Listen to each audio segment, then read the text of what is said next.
Actores paraguayos están realizando el doblaje de una serie animada conocida por muchos, Peter Pan, que próximamente se va a presentar en nuestro país.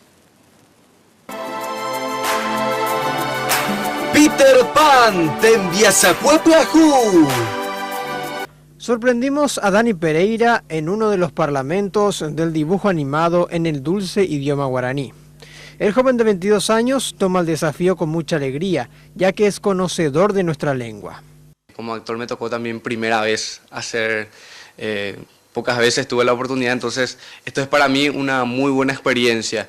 Y otra cosa que me siento orgulloso de que el guaraní se esté revalorizando. Eso es lo que más me pone orgulloso, y esto está ayudando también a las nuevas generaciones, a los chicos que están viendo, que están aprendiendo. Un grupo francés, alemán e hindú otorgó la licencia en Paraguay para difundir la serie de 40 capítulos por el canal estatal Paraguay TV. Varios personajes tienen nombres característicos paraguayos. Tacuara, nosotros algunos nombres fueron cambiados porque eran en inglés, entonces como que buscábamos algo más paraguayo. Entonces uno de los personajes, claro, fueron ya adaptados en cuanto a los nombres también. Entonces uno de ellos era Tacuara, que era uno de los amigos también de Peter Pan. Otro de ellos era uno de las niñas que se llama Amambay. Después otro Celé. Entonces algunos de los nombres de los niños perdidos fueron adaptados. Estos son otros parlamentos, en el caso de Peter y uno de los piratas. Peter Pan, no es problema, un pequeño viaje a nunca jamás hará que se olviden de eso. Da, bebé, ya antes van a nunca jamás, vea, pecha estar ahí con amba, con abawi.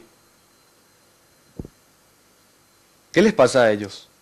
Va, yo de cuera. Va, con Miguel. Ahora voy a hacer la voz de Jake Sorrow, uno de los piratas. Dice, bueno, ya fue suficiente. Me gustaría recordarles que tienen un montón de hermosos platos para lavar, en guaraní. ¡Oima! ¡Topama coa! ¡Lo mandó a hacer una peda peteña a pipo a entrevista en Bipurú! ¡Pero hey hanwa! ¡Oima! ¡Vaya ya pota coanga! ¡Capitán! ¡Dale catuingo de lo de coin va mama! ¡Amba el ya pota! ¡Enduna! ¡Muy coime! ¡Capitán! ¡Capitán! Además de Dani Pereira, también están en el staff de paraguayos Cifris Sanabria, Amambay Narváez y José Guillem. Ambo pamacango hijo buayerure va cheve.